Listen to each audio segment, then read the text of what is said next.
Welcome back to the Longevity Lab, everyone. I am one of your hosts, Juliet. And I'm your other host, Mackie. Did you forget your own name? I left a dramatic pause. Nice. I smell like corn chips.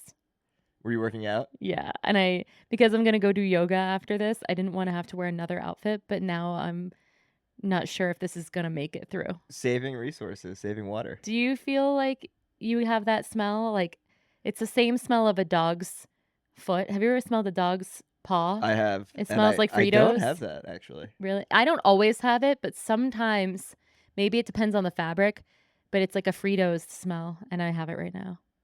It makes you not want to eat Fritos. It's not again. a good smell, even though, corn chips are yummy. It's not a good smell when you smell like a corn chip. Yeah. Anyways, I'm sorry. I apologize if you have to sit here and experience that this whole podcast. Quite all right. Could be much worse. What's up, Mackie? How's it going? It's good. It's been a while since we've been on mic. Yeah, I know. I think it's been probably about a month, really, if we think about everything that's been going on. And we talked about not forcing a podcast. There's no reason to have a podcast if we don't have the bandwidth for it. And we've just been so busy. And now we're kind of getting back into the groove of things after a big European vacation. Yeah. Which is amazing. Feels good to be back, but we had an amazing time. Yeah. So for those of you kind of following along, Mackie and I went to Italy for the first time. We'd never been to Italy. And half of our trip, we did a running excursion with a group called Vagabond Trails. Highly recommend checking out this group if you want to do a tour and do a hiking tour or running tour. They do such a great job of putting it together. And I know that they do places in Europe. I think they also do Patagonia potentially and some other places around the world. So I want to now I've got the bug, just so you know. Yeah. I'm really into this. I'd never done anything like that. Never done a backpacking trip before anything. So this is the closest I've ever been to something like that. And I think you as well, Mackie. No. Yeah. Yeah. And so we were 1 week in the Dolomites of Italy, and we ran a trail system called the Alta Via 1 Trail, which in about 6 days was 82 miles, 26,000 feet of climbing. And it was the most magical, fun experience I have pretty much ever had. Yeah. I'm like depressed because coming back. Yeah. You know how when you experience such a high, like the dopamine and like all of the chemicals are so intensely strong and flowing through you that when we came home, I was wondering if I was going to feel like a slump. And I didn't the first day because I think we tried to keep the party going when we got home and we immediately went out on the trails and stuff. Yeah, the adrenaline of being back and just getting back into the groove, and the Rockies are amazing, so that didn't hurt. But yeah. But then when Sunday rolled around, I got like Sunday blues that then went into Monday and then into Tuesday. And it's Wednesday now and I'm feeling a little bit more normal, but I was like pretty depressed the last couple days. A couple days back into the regular grind is not easy.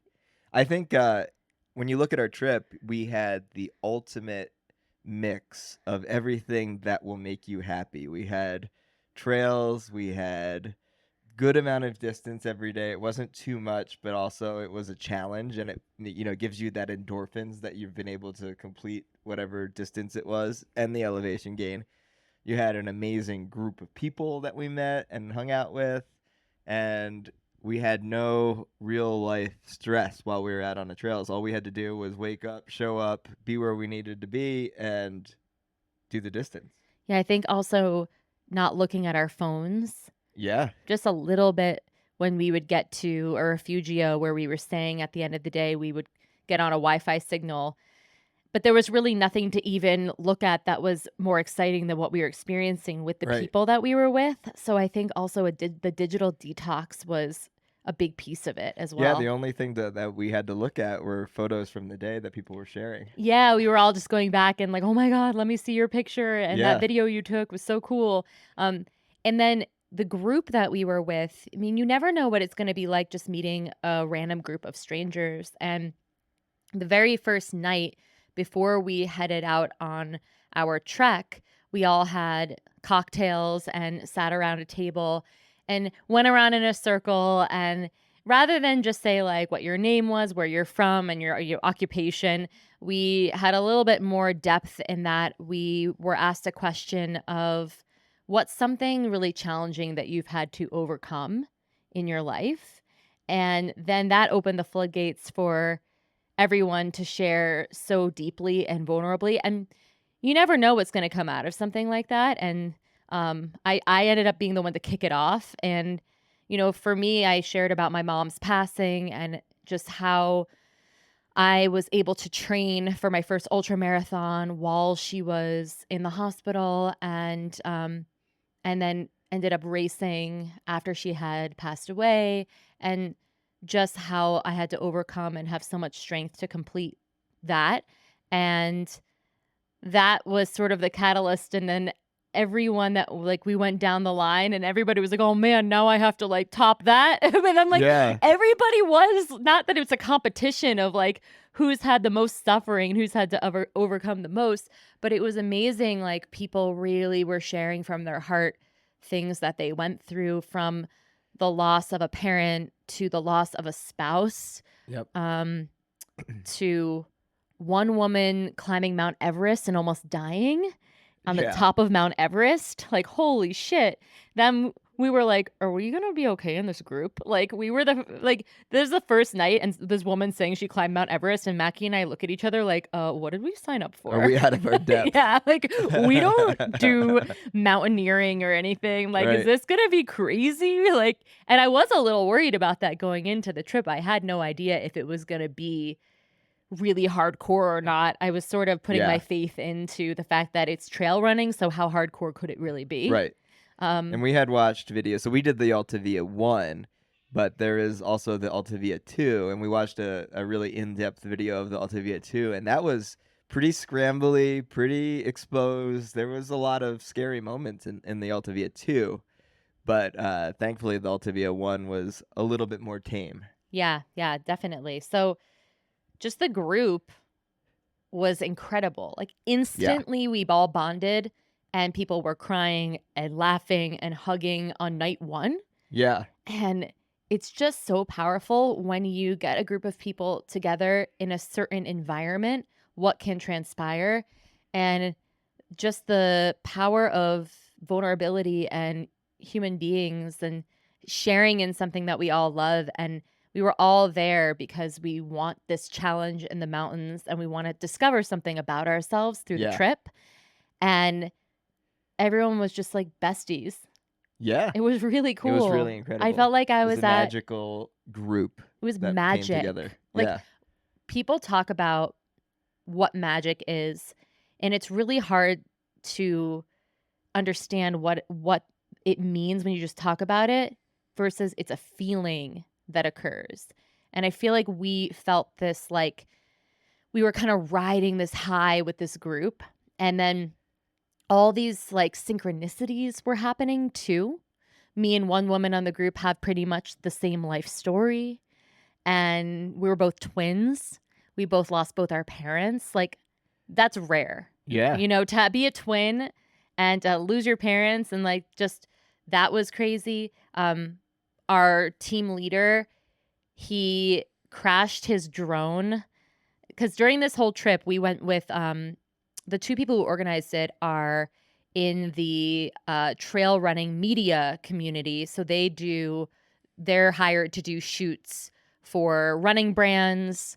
They're hired to do live streams of races. So they were making a YouTube video of this whole experience with us. So there's going to be a little documentary that comes out Yeah. Can't wait to about see that. this. So you guys will be the first to hear when this comes out. And we were like interviewed during the process and stuff. It was really cool.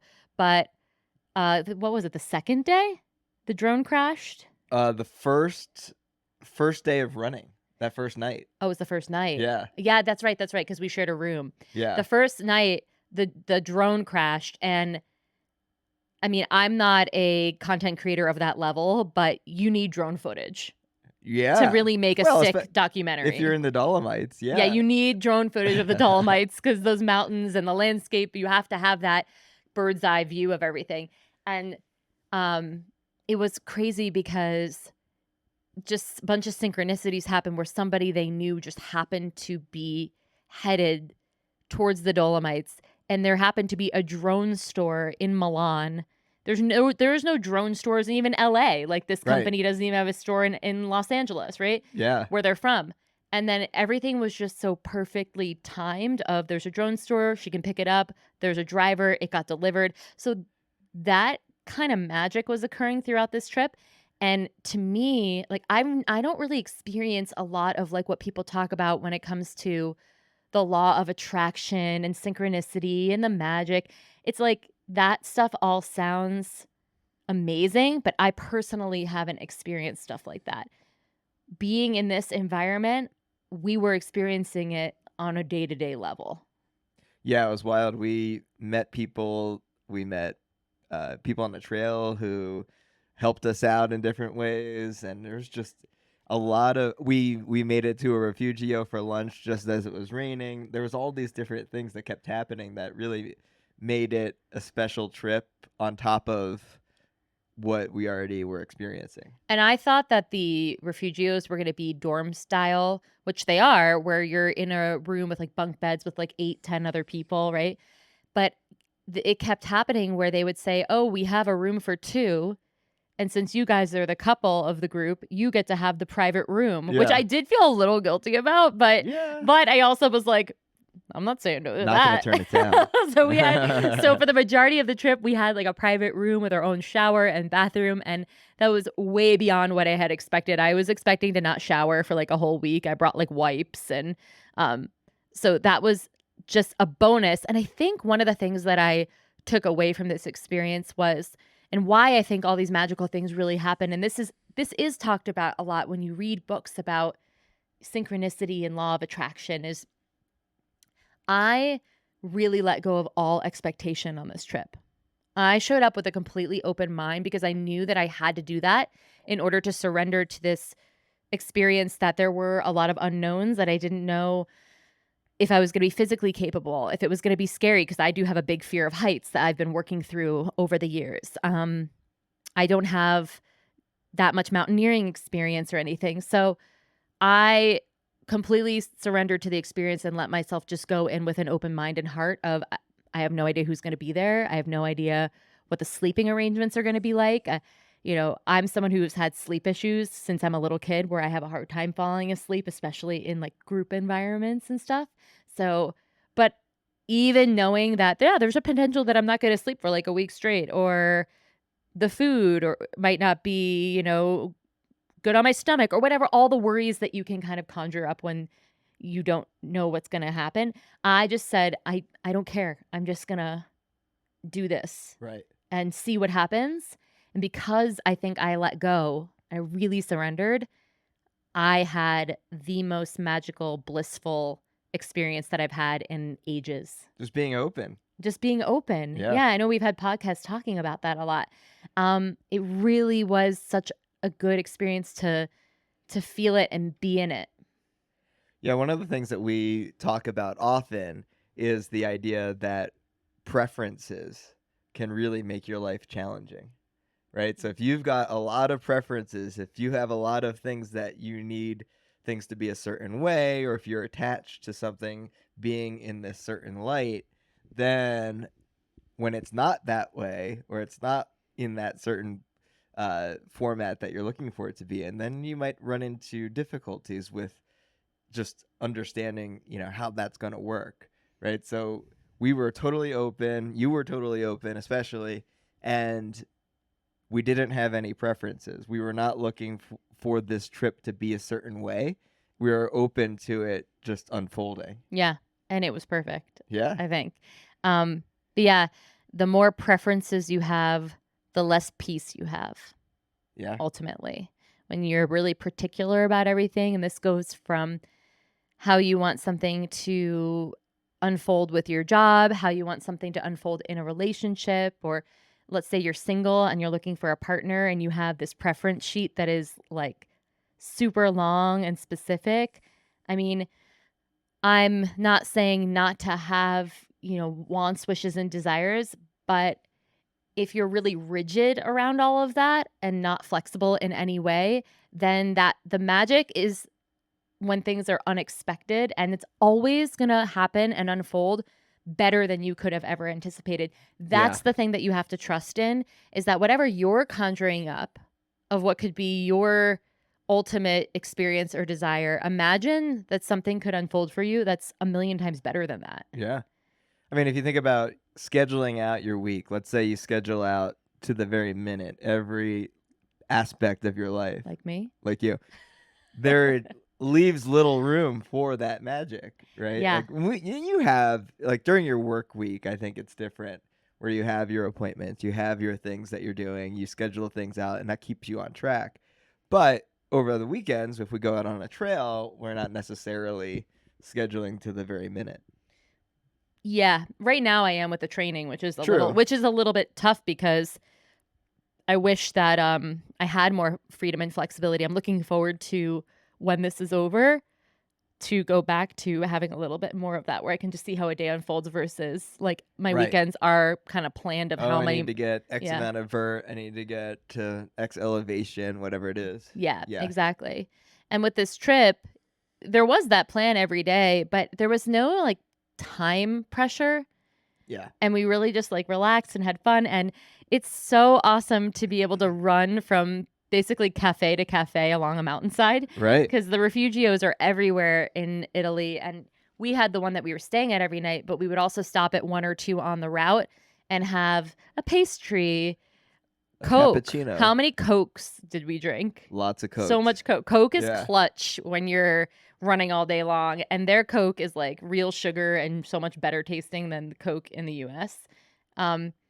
And even we have stop and have a pizza and then like continue on Right. our running and hiking. It's kind of crazy. You're back when you did the 50-mile race last year, it was banana, Coke, and pretzels, right? That was every aid station. That's what you had. Yeah.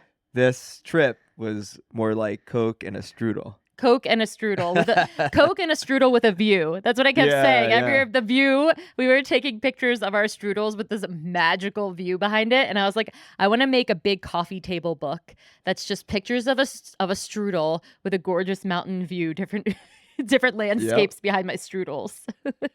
It's a cool book. I would put it on the coffee table. It'd be great. So aside from that trip, that 1 week trip, then we headed to Lake Garda for a few nights to kind of decompress and recover our body, which we didn't do a good job of because I think we were just so in the mode of getting up and going out on a trail, and I don't know, we were not tired.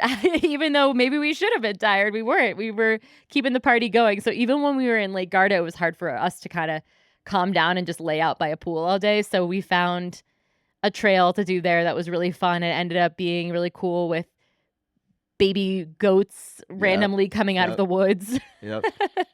Yeah, some small Italian towns that were really off the beaten path. It was pretty neat to explore the landscape on foot. The best gelato ice cream pop I've ever had in my life.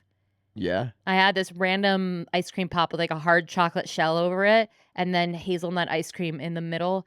So it was basically a Nutella ice cream pop. It was to die for. Nice. Then the gelato there is next level. But we also had shitty gelato too. Yeah, we had one really bad one. I mean, that was in the main tourist hub of Venice. You gotta know where to go. Yeah. Yeah, and then we finished our trip after a few days in Lake Garda, just trying to relax, which I would say like 60-40. 60% we did not relax, and we still like kind of were active, and 40% we chilled out. We did relax though because it was so hot. That's true. We only went out for 2 hours to sightsee because it was so hot. Oh, you mean in Venice? In Venice. Oh, I'm talking about Lake Garda still. Oh, Lake Garda. Yeah. Sorry. Yep. Yeah, no, Lake Garda we But that is our relaxation. It's true.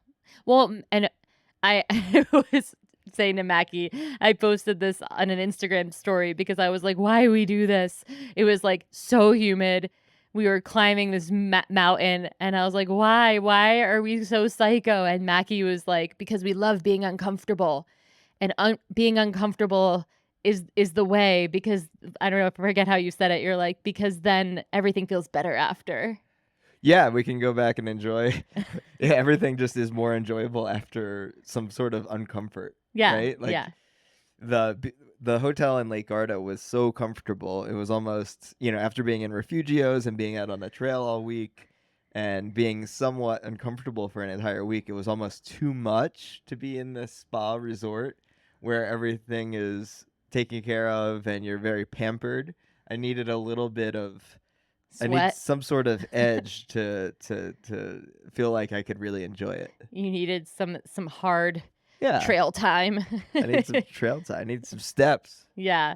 Um, so that was an amazing hotel though. That was probably the nicest resort that we've ever stayed at. Ever. What do you think? Anything that tops that?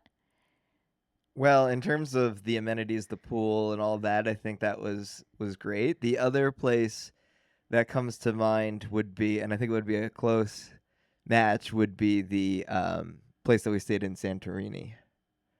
See, I was thinking Costa Rica Costa Rica, yeah, that's another one. when They're we all up were there, and they're all yeah. great for different reasons. This place was great because it was pretty much self-contained, and you didn't have to leave.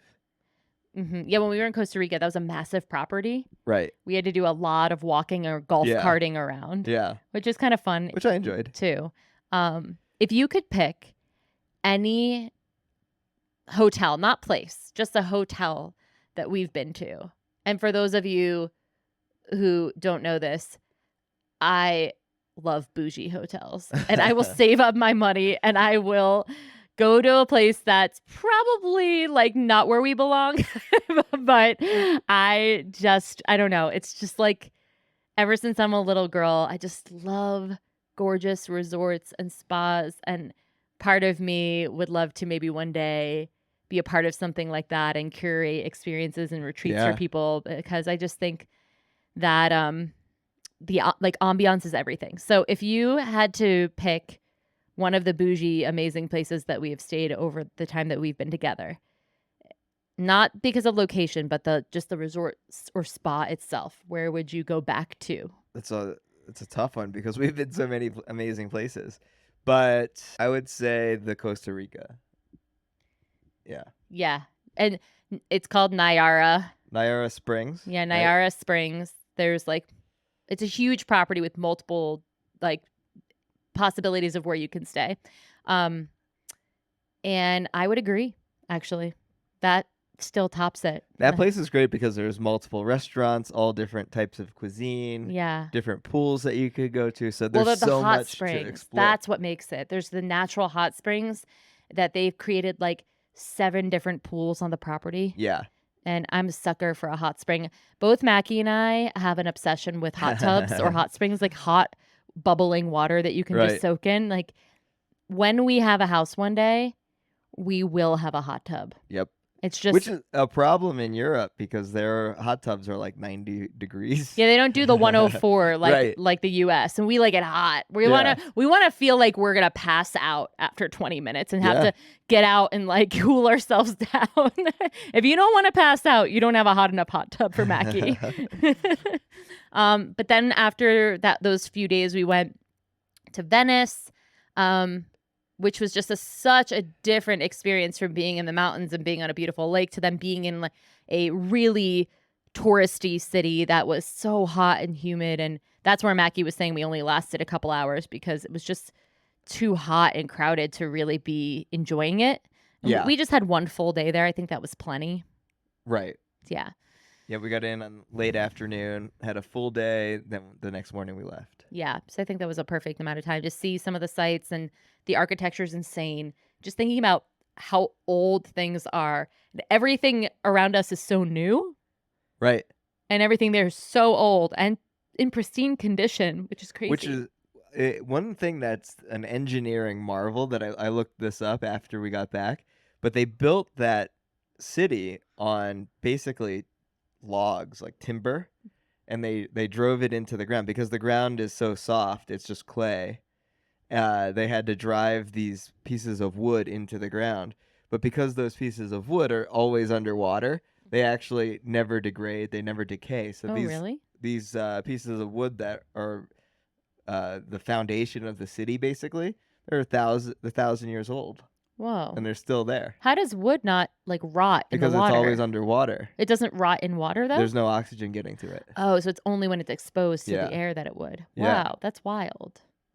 That's crazy. Yeah, that was a very cool city. But I think not a place that I would want to go back to personally. I'm glad I got to experience Yeah. it, but it was a lot for me. It's a lot of people, especially in the summertime in Italy. Yeah, it was intense. And I'd been told that people warned us, like, you're going peak tourism, be prepared for it to be nuts. And Yep. they were right. It was Yep. absolutely nuts. But yeah, so that was an update of our incredible Italy trip for any clients listening. Thank you so much for just being so amazing. While Mackie and I really took the 2 weeks completely off because, um, it's tough when you have a remote coaching business because we always want to be available and we, part of our job is accountability for people and messaging on the day to day and commenting on everybody's programming and checking in. And so it felt a little weird to have like 2 full weeks where I didn't do any work at all. But it also, I think, is so necessary when you have a job like ours where you're never Yeah. really off. Right. And to come back and feel refreshed, Hmm. re-energized, ready to put out some content, ready Yeah. to really engage with our clients and really be there for them. Yeah. I think it's crucial. Yeah. And, since we've been back, and I think this is a good thing when you take time away and you can just reflect a bit on what's working, what's not working. Mackie and I have really been talking about what our growth strategy is going to be for Ultralife. And, this kind of uh, remote coaching business, or I guess like online business, I don't know how you want to categorize it, but it's quite a beast to figure out how to tame it and manage it and grow it in a way that is sustainable. And there's different avenues we can go, and we've just been talking about what feels right for us and how to move forward in ways that we don't burn ourselves out. There's only so many clients that we can customize programming for between the two of us, and we're at our limit of that, and really feeling like we can give our all to each person in that sense. And then we also feel certain ways about just creating more cookie cutter, like, Right. programming that isn't custom and Yeah. what that's like. So we're just sort of like playing around with, do we offer both? What's going to happen in the future with this company? What are our big goals? What's our North Star? And we're still new. I mean, it's only been a year. Not even. Not even. Yeah. Since I guess we launched in 6 months. January. Yeah. That's true. That's true. 7 months. Well, we've been talking about it for so long, but we didn't officially launch it until January.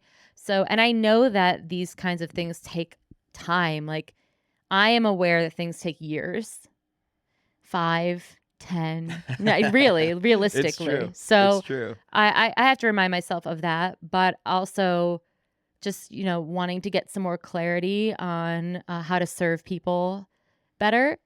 And Yeah. We're looking to help people get the results that they're looking for and really support them in every way that they need and deserve, yeah, but also maintaining a level of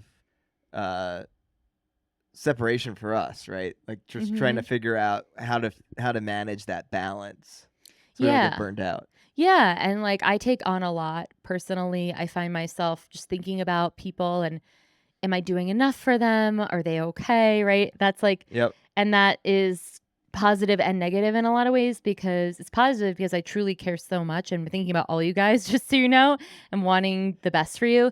But then I also need to learn how to have boundaries for myself so that Yeah. I'm not taking everything on. Like if a client, has an off week, or they, don't have the consistency that we both hope they can have, that's not anyone's fault. It's not. Right. So Life happens. but I definitely will take things on more like personally, and that's something that I'm working on. And I just thought I'd I share think that. that's a great thing that you take things on personally because you really do care. I know, right? but like you it's really do want the best for all of our clients, and you're really going in in that way, you're going above and beyond by really thinking about them and caring about them. And it's just a matter of sort of finding a more balance with it, right? Yeah. Like And it's giving interesting them the because, support that they need without obsessing. I don't know if that's the right word, but yeah, and I think that's a part of my personality that yeah. I just can kind of obsess over things. But I have a coach, and I Yeah. never think, like, if I don't do what I'm supposed to do, I never blame her. You know what I mean? Right, Like, I right. don't think it's her fault. She didn't do anything wrong as my Yeah. coach. It's like, and I'm accountable to her in terms of communication when if something's not going right for me, or if I have a coach that I can lean on to get support. This is something too that I really want to make sure I get across to clients, is like the client coach relationship is one of communication. And I can do all the reaching out all day long, but if somebody's not communicating back to me, or they're Right. not proactive in their communication to let me know, hey, I'm struggling with this, or I have a vacation coming up, so I'm not going to be able to work out. And no, sometimes that I find can be challenging for people to communicate. Yeah, I think the the idea that you can't read somebody's mind. Yes. That's the thing that we really wish we could. Yeah. We really try to, based off of actions, see, what is this person thinking? What is this person, what's going through their mind as they do this workout? Are they bored? Are they liking it? What's the progression feel like for them? And it's hard if we don't actually have that communication, which is ongoing. So that's really the most important thing when it comes to the client coach relationship. Yeah, definitely. And I mean, not every workout needs to be talked about. That's something too that is True. important. I'm True. like, that's a lot to expect. Like, we don't need a full, novel around every Right. single Like you sent to your workout coach? like I do. That's some people's style. I have clients that do that, and I don't mind at all. Right, Right. to read through a very detailed, like that's how some people process things. I process things, unless it's like a day like today where I did 75 minutes on the bike, steady Pretty state. straightforward. There's nothing I Yeah, need to no big process deal. around that. I did it. I showed up. I took a Peloton class. I watched Below Deck. I got it done. There you That's go. how I got my cardio done today. Right. But but yeah, so that's kind of what we wanted to just kind of talk about, is our trip, give you guys an update, kind of what's going on like with the business. Of course, it's ever evolving. We're taking on new coaching clients now. And just thinking about, do we need to hire another coach, to make sure that, we can take on even more people, because we're getting to a place where we're almost at our limit, which is exciting because this is It's where we great. wanted to be. Good problem to It's a have. great problem to have. So we're just kind of figuring those things out. I'm staring off to multiple whiteboards that you guys can't see that Mackie has all up around the studio here. It looks like a conspiracy theorist Yeah. room with all the Yeah. writing on the wall. Just like all the different goals that we have and how to provide more value to you guys and putting out more content. It seems like when you watch social media and YouTube and things, that it seems like effortless with all these videos that come up, but it's so much work. A lot of thinking about what you're going to put out, making sure that it actually is valuable, and that you're giving good content, the editing of it all. Yeah, It's a making lot. sure it comes across as intended. Yeah. I find it very easy to have something that goes out that's not necessarily what you meant to say, but people construe it in a different fashion than you really had meant. Oh, really? Well, just in general. Well, so I edit those before they go out, but I do find that, it's easy for things to be misconstrued, especially over text. Oh, when you're just writing things? Yeah, when you're writing. Interesting. Video's a little bit different. Yeah, yeah. And then like the algorithms are always changing, and what people are, clicking on, and how to get people's attention is always changing. So in order to have a business like ours, we have to think about those things more than we ever did before. And yeah, so that's like the process we're going through. We're babies in our business. Like Yeah. or rather the business is a baby. Business is We're a not baby. The babies. business is our baby. Yeah, the business is our baby, and it's like, I think it's still in a crawling stage right now, and Yeah. we're about to be up and walking soon.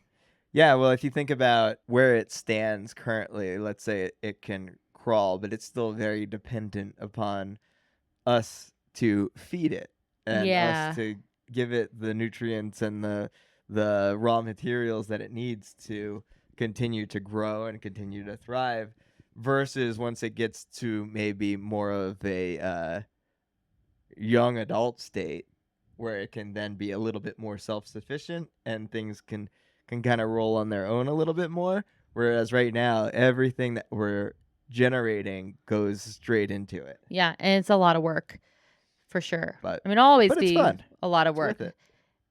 Yeah. Even though I was looking at getting a job the other day.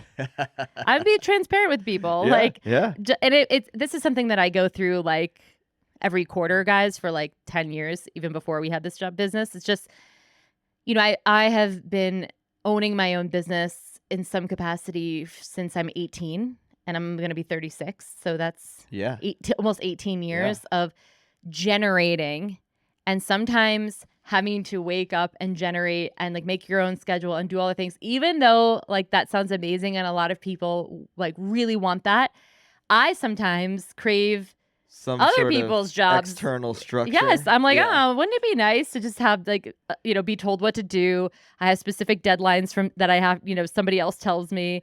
So I'll I'll just like go through those phases. I'll like look online. Oh, what jobs are available? Yeah, and I think it's good to reevaluate every once in a while just to make sure that you're still on the path that you want to be on. Yeah, and then I ultimately go back to I just don't know how it would feel to be told what to do and like not make my own schedule. That's something Yeah. that I've been doing for so long. And as we all know, what's your number one value? Freedom. So, Yeah, that was also like being in Venice. I think because it's like very claustrophobic there. it's true. You can't It's just like true. you can't just You can't just get an leave. Uber. No, it's like you have to get on a boat. I was like, this place is not free enough for me. I have to get out of here. I need to be able to escape and run away if I need to. Especially with heavy luggage. Yeah, oh my gosh. You Just definitely need to be in shape to visit Venice. Venice. Yeah, it is really crazy. Like it's like Or have a porter or something. I don't know. yeah, it's not really a city that Yeah. that if you were, handicapped would be very accessible to people at all. It's all stairs and Right. alleyways They built and ramps, yeah, they built ramps, but but still very difficult. very, very difficult. Yeah. But yeah, anything else you want to kind of share with our listeners and their update? And I know we've been reflecting a lot about the Olympics the past Yeah. week. I don't know if you guys have been watching the Olympics, but it's freaking exciting, man. I love the Summer Olympics. Yeah, and I think you had a really interesting point yesterday when you're looking at these really high performing athletes and how meticulous they are with their training, with their eating, with every aspect of their life Yeah. versus what you're doing with your ultramarathon, which is also pretty meticulous, maybe not to the level of an Olympian, but you're still thinking about what you're eating every day. You're thinking about your training. You're thinking about, okay, what trails are we going to hit up this weekend because we need to be at X elevation or we need X elevation gain during the run. Mhm. There's a lot of things that you have to think about. And it's, maybe it's different for people who have done 100-milers in the past. Maybe it becomes a little bit more routine, but going into your first one, you're really dialing things in and making sure that you're doing things right. And versus what we know to be more of, what you need to do and the consistency that you need to live a healthy life, to live in a way that's going to promote longevity in, more of a normal, quote unquote, lifestyle, Mhm. which we're both excited to be able to experience in the future, right? Well, you're 'Cause it's you're well, experiencing a little more than me. And I think yeah. you were doing a lot of my training and then you were like, "Wait, I'm not actually training for a 100 Yeah, mile I'll do race." the weekend stuff, but right now I decided to dial back during Yeah, the weeks. because it takes away and from like the business and stuff. It's a Yeah, lot. from the business, from just enjoying life because I'm tired, Yeah. right? Yeah. So, Yeah, I mean, you think about these professional athletes and they like eat, sleep, breathe their training and their sport and that's their job. And then, there are people who are not competitive, but they love it so much, even as a hobby, that they also can eat, sleep, breathe the Yeah. sport, Right. which is what's happening to me right now. But it is not a very sustainable way of life. And there should be phases if you're going to train for a big event, Yeah. whether it be a marathon or an ultra marathon or whatever, or a long bike race. It should be a phase. I mean, my phase has been quite long, 6 months, and that's just because I needed that much time to prepare my body for that kind of stress so that I make sure that I'm not going to get injured. If I was training for a shorter distance, I might have been able to just do like a 4-month cycle for something like a marathon, right? At Right. the place I'm at, but it kind of depends on your starting point. Some people really do need like 6 months to a year if they have some huge goal, but they don't have the base fitness. And I needed to build some more base aerobic fitness first to even get to where I'm at right now. But yeah, I mean, the consistency is key with everything we talk about, and it's really mastering the basics when it comes to being healthy. Yep. And people get very lost in the sauce of specific diets or techniques or this workout over that workout. And like at the end of the day, there are lots of things that work, but it's what are you going to be consistent with? Yeah. If you like dance and you were going to dance 5 days a week, and you are eating well and you want to lose weight, you'll lose weight, right? If you want to do it by weight training, you'll lose weight. Like if that's the goal, right? Yeah. There are many ways to reach it. It's just figuring out what is going to be the most, I don't even want to say motivating because none of us have motivation every day, but what's just going to feel not as much of a struggle to get there. Like if you hate something, don't do that thing. Right? Yes, we promote specific things that we truly believe in, like weight training is one of them. But there are also many ways that you can resistance train. They don't all have to look like, free weights or something. Right. You could be doing some sort of calisthenics. You could be Yoga. we met a guy at the gym last night that only does machines because it's not worth the risk for him to get hurt using a barbell. Yeah, that's actually something that's really important as a side note, that machines are amazing.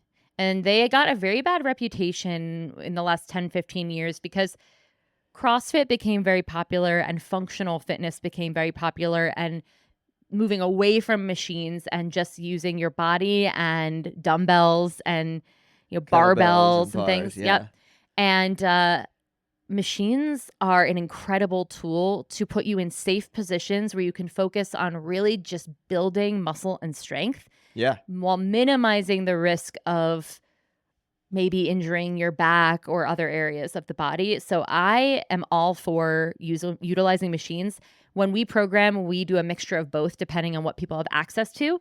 But if somebody has access to a full gym, I always throw in different machines. And it's also a really fun way to create some novelty in your workout. Whereas if you're always doing a dumbbell bench press, it's really fun to then mix it up and do a machine bench press. Right. Right. Or So Smith machine. yeah. Or barbell. So that or... you feel like you're not doing the same thing, but ultimately you kind of are doing the same thing. Yeah, you're working the same muscles. Yes. Yeah. And so there are many ways to do something, but really mastering the basics and understanding that it doesn't need to get too complicated.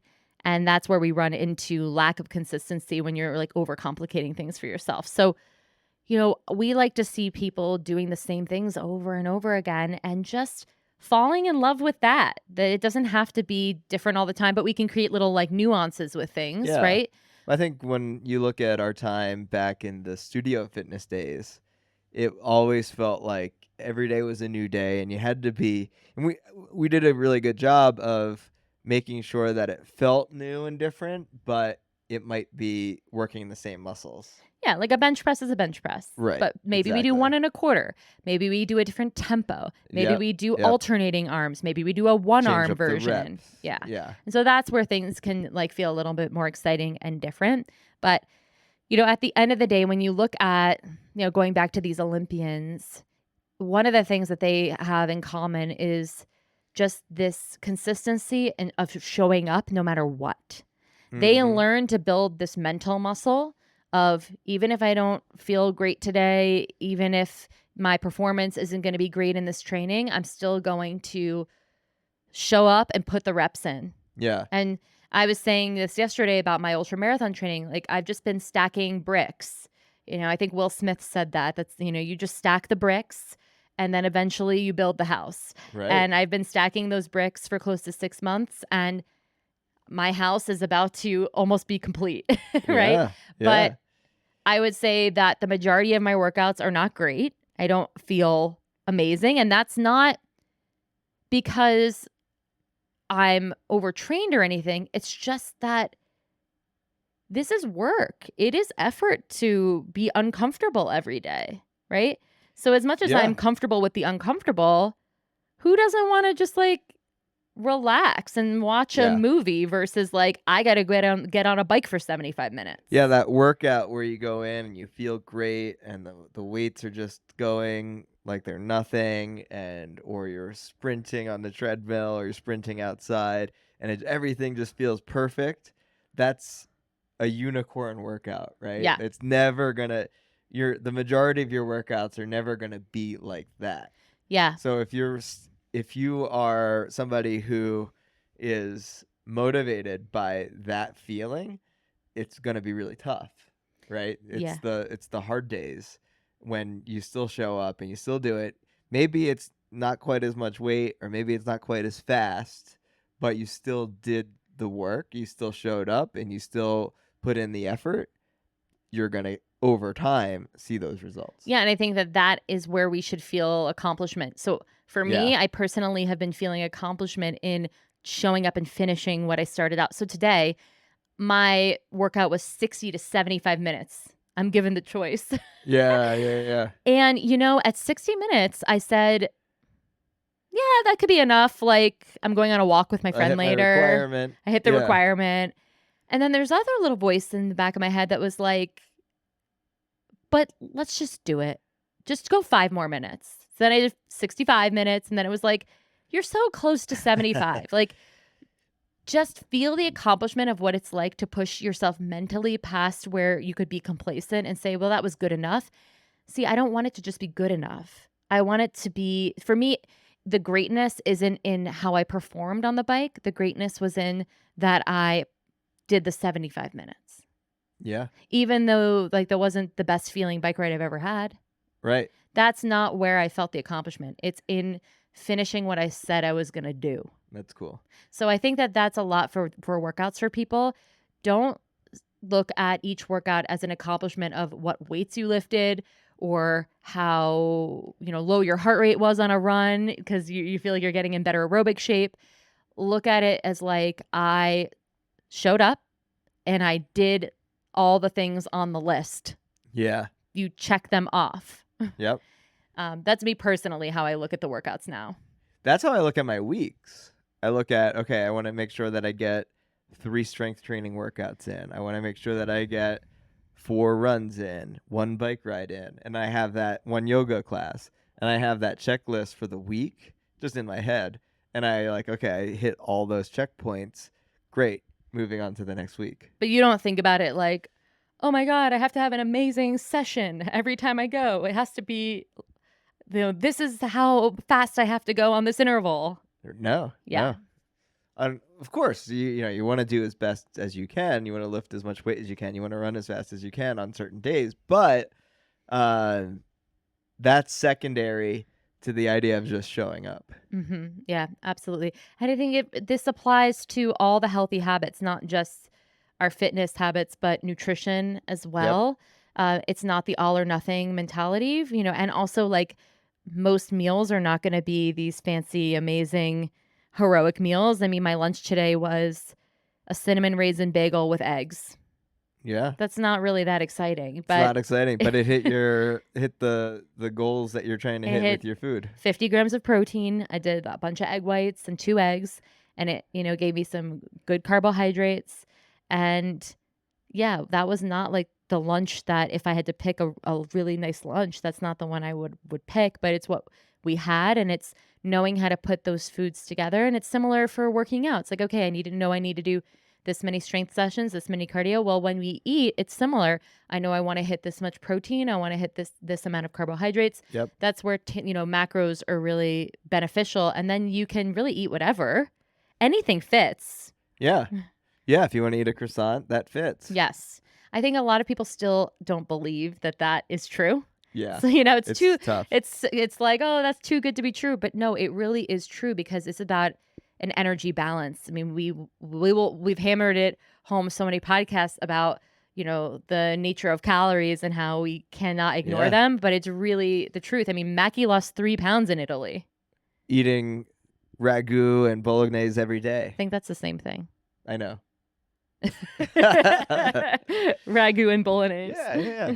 And I eat it every day, basically. Well, yeah, Mackey's. I either had pasta or pizza every day. Every day for 2 weeks straight. And then people will say, oh, well, you guys are working out so much. Yeah, exactly. So it's like knowing the energy balance, right? Balance, right. So, and then on the days that we weren't, you weren't like having as big of meals, right? Or maybe you were. I don't know.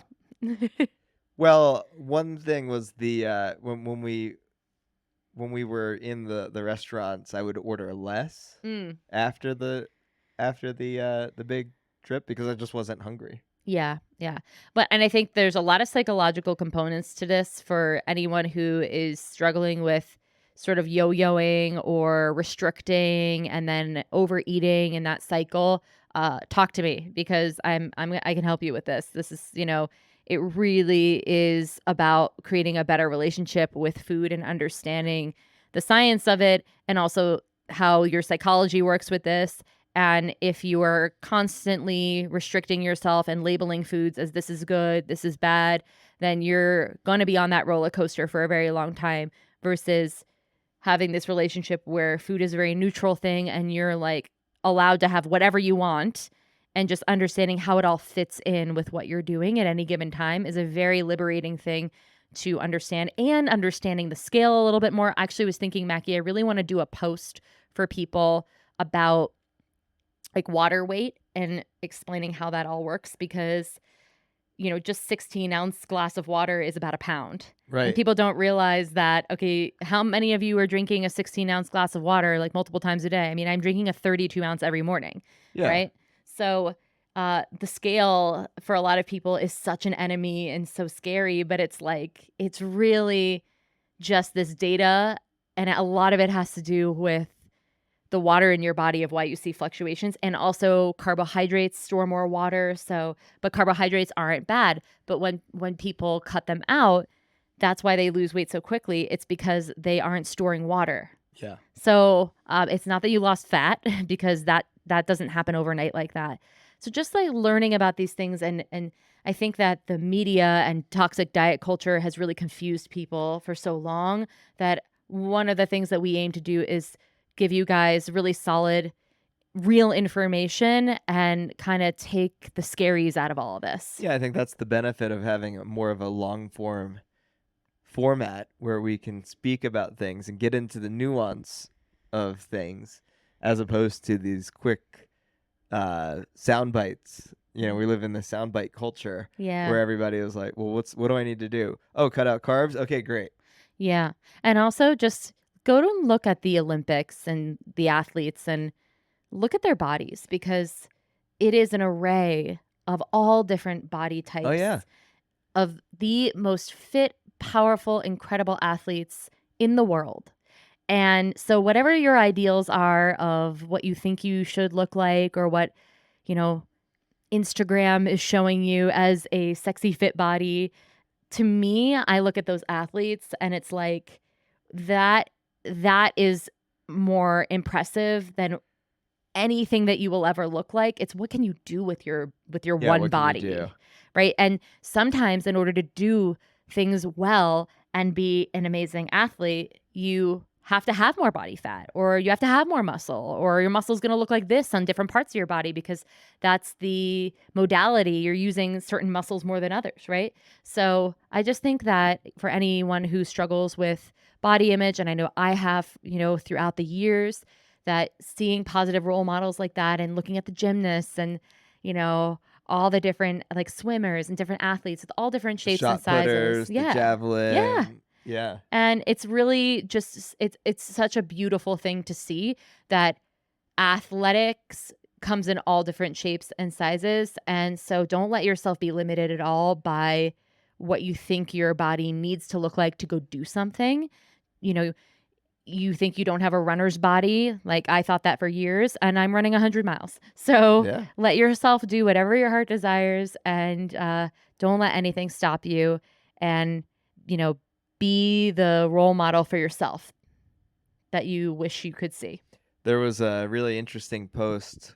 Well, it wasn't really interesting, but it was a post that I saw today. Somebody posted the U.S. gymnastics team eating croissants and chocolates, and they had all this whole tray of treats. And they're like, I can't believe they're eating that. And all the comments were like, yeah, what do you know, it's Yeah, you need to fuel we're a yourself. fucking You athlete. need to, We need yeah. to have 5,000 calories a day in order to fuel our Yeah. tumbling. I mean, we get that Yeah. a lot as trainers. It's, I can't believe you would eat that. Like, yeah, we eat literally everything. Yeah, because you need to see food as this vehicle that's gonna, or your body is a vehicle, right? And the food is the gas. I mean, this has been said in so many ways, and I'm a little bit over it, the whole like fuel thing, but I don't know any other way to say it. Like it is. It's like, and the fuel doesn't need to be like these whole foods, Right. these quote unquote clean foods, which what does that even mean? Clean, right? You like washed it or something. But yeah, so I think we'll end on that note. I But think it's a good place to if end. any of you guys are looking for support and just coming up with a program for yourself, and just maybe you want to like change things up, because sometimes I see people doing the same thing over and over, but they're not getting the result that they're looking for. But I think it's always a good idea to have a call with Mackie and I to just see if what you're doing is moving you in the right direction. So you can always check us out on best way right now because our website's being revamped, but just go to one of our Instagrams at Juliet_root or at Mackie Root, and you can DM us. We can set up a complimentary call. And in that call, we go over a lot of stuff. So whether you end up working with us as your coaches and we make ongoing programming for you or not, that call is such a good call to sort of guide you on your way of where you're going to go. Some people leave that call and they end up joining a new gym, or they end up revamping their whole week of doing only X amount of cardio versus weights or their nutrition. So I just highly encourage everyone to sign up for that complimentary session with Mackie and I, because it will definitely lead you down a different path, even if that path isn't working with us. Yeah. Cool. All right. Well, right. Don't forget to check out our YouTube, guys. If you're listening to this podcast, the audio version, we have a YouTube where you can watch our podcast as well as other content that we put out. We put out lots of different vlogs about our training, and we'll just be adding more and more to that. So you can check out Ultra Life Co. That's Ultra Life CO at the end. That's our YouTube. And if you have not already liked and subscribed, if you are watching on YouTube, please like and subscribe, because that is the way we grow our channel. And then if you're listening to this on the podcast apps, please rate our podcast and please review it, because that also helps us be seen and grow.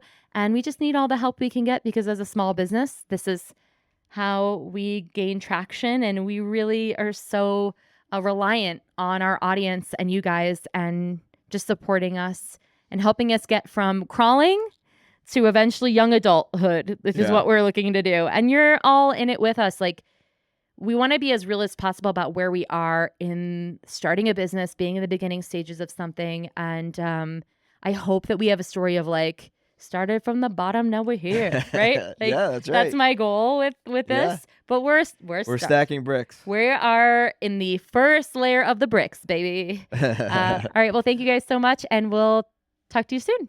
See ya.